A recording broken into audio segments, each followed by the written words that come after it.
Hello friends, welcome to Technical Knowledge Forum. Or we are taking the training on ISO 13485 with practical approach. उसमें ISO 13485 में हम लोग clause ले रहे हैं, क्लॉज 6.0. इसके पहले वाले वीडियो में हमने पार्ट 1 बता दिया था, पार्ट 1 ऑफ 2. आज के सेशन में हम आज लेंगे क्लॉज 6.0 पार्ट 2 ऑफ 2, यानी कि दूसरा पार्ट लेंगे. और 6.0 इज रिसोर्स मैनेजमेंट. तो रिसोर्स मैनेजमेंट में सब क्लॉज इज 6.3. इससे पहले 6.1 और 6.2 हमने बता दिया है, और आज हम लोग इस सेशन में 6.3 सब क्लॉज देखेंगे. 6.3 सब clause is infrastructure.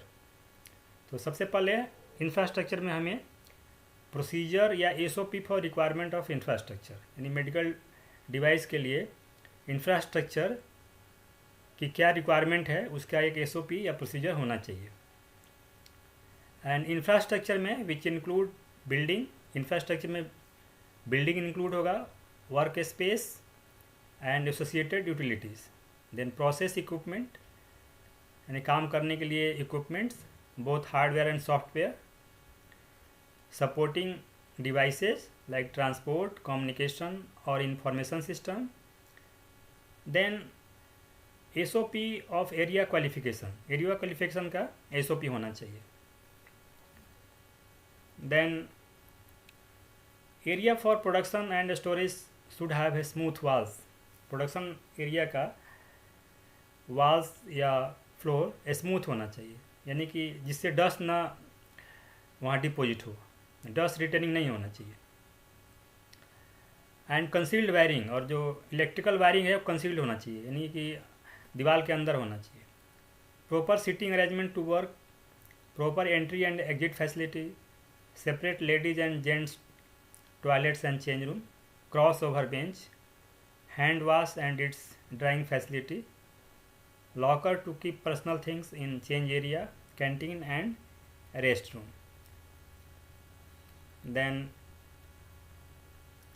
records for periodic maintenance, यानी प्रिवेंटिव मेंटेनेंस का कुछ रिकॉर्ड होना चाहिए, जैसे कि स्पेशली प्रोडक्शन इक्विपमेंट्स, जैसे प्रोडक्शन के कुछ इक्विपमेंट्स उनका प्रिवेंटिव मेंटेनेंस रिकॉर्ड होना चाहिए.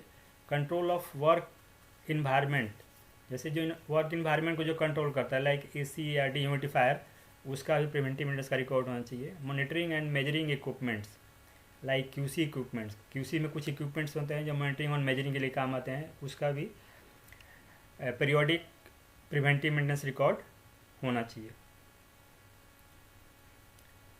Then the next sub clause is 6.4, that is work environment and contamination control. तो सबसे पहले देखते हैं 6.4 में 6.4.1, that is work environment. So work environment में किस चीज़ की रिक्वायरमेंट होती है.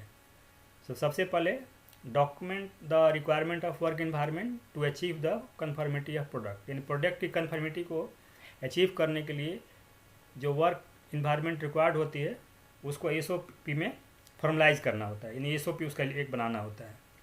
Then procedure SOP to monitor and control the work environment, और वर्क इन्वायरमेंट को कंट्रोल करने के लिए या मॉनिटर करने के लिए एक एसओपी होना चाहिए. SOP and record of health and hygiene of personal, जो काम करने वाले कर्मचारी हैं उनका हेल्थ और हाइजीन का क्या रिक्वायरमेंट है मेडिकल डिवाइस के लिए, उसके लिए भी एक SOP और उसका रिकॉर्ड होना चाहिए.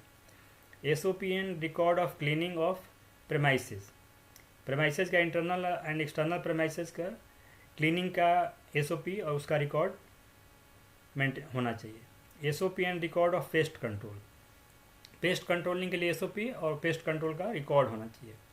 SOP and record of fire fighting by both electric motor and diesel pump. Fire fighting के लिए कुछ इक्विपमेंट्स लगे होते हैं जो इलेक्ट्रिक मोटर बेस होते हैं, और साथ में बैकअप के लिए डीजल पंप सेट भी होता है. तो दोनों का एसओपी और उसका रिकॉर्ड मेंटेन होना चाहिए. SOP and record of temporary personal under supervision of competent person, जैसे कुछ टेम्प्रोरी कर्मचारी काम करते हैं जिनको कुछ समय के लिए रखते हैं, बाद में उनको लीव कर देते हैं. तो ऐसे ऐसे पर्सनल का सुपरविजन माने किसी कॉम्पिटेंट पर्सन के सुपरविजन में इस तरह के पर्सन काम करते हैं, तो उसके लिए एक SOP या रिकॉर्ड होना चाहिए।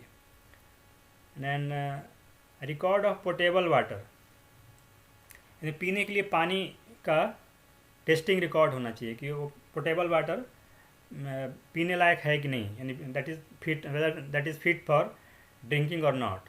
तो पोर्टेबल वाटर की टेस्टिंग एनुअली होती है, साल में एक बार कराना होता है, उसका रिपोर्ट एज ए रिकॉर्ड रखना होता है। Record of cleaning of canteen and toilets, canteen और टॉयलेट्स की क्लीनिंग का रिकॉर्ड मेंटेन होना चाहिए। Record of cleaning of change rooms for ladies and gents, ladies और जेंट्स के जो अलग अलग चेंज रूम होते हैं उनका क्लीनिंग रिकॉर्ड भी अवेलेबल होना चाहिए। Availability of first aid box, company के अंदर फर्स्ट एड बॉक्स की अवेलेबिलिटी होनी चाहिए, और साथ में कुछ एम्प्लॉय का फर्स्ट एड ट्रेनिंग सर्टिफिकेट भी होना चाहिए, और फर्स्ट एड की ट्रेनिंग भी उनकी होनी चाहिए, ताकि किसी इमरजेंसी में किसी कर्मचारी को कोई परेशानी है, कोई दिक्कत है या चोट लग जाती है, तो फर्स्ट एड के जो ट्रेनिंग लिए हैं वो उसको हेल्प कर सके। Then next of clause is 6.4.2, that is contamination control. Contamination control में सबसे पहले रिक्वायर्ड है SOP for entry and exit of personal. Company के अंदर किसी कर्मचारी को एंट्री और एग्जिट करने के लिए SOP होना चाहिए कि उसकी एंट्री और एग्जिट की क्या कंडीशन है, वो SOP में मेंशन होना चाहिए। SOP for gowning requirement into respective areas with changing frequency, किसी पर्टिकुलर एरिया में जाने के लिए गाउनिंग की रिक्वायरमेंट क्या है, यानी किस तरह के कोट, लैब कोट्स या मास्क या कैप, किस तरह के गाउनिंग रिक्वायरमेंट है, वो SOP के अंदर मेंशन होना चाहिए कि किस तरह का एक SOP होना चाहिए।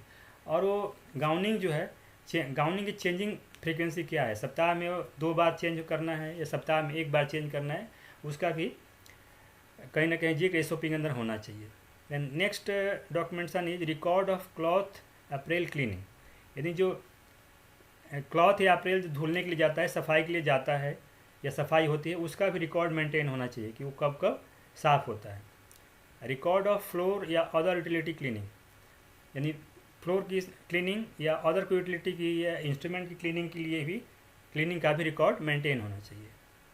Record of line clearance of product, यानी प्रोडक्ट का एक प्रोडक्ट से दूसरे प्रोडक्ट को जब रन करते हैं साथ उसमें QA से लाइन क्लियरेंस लेते हैं, तो उसका भी रिकॉर्ड मेंटेन होना चाहिए।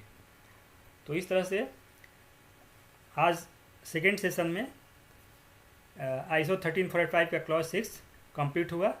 हम लोग अगले सेशन में क्लॉज 7.0 लेंगे। ध्यान से देखने और सुनने के लिए थैंक यू वेरी मच।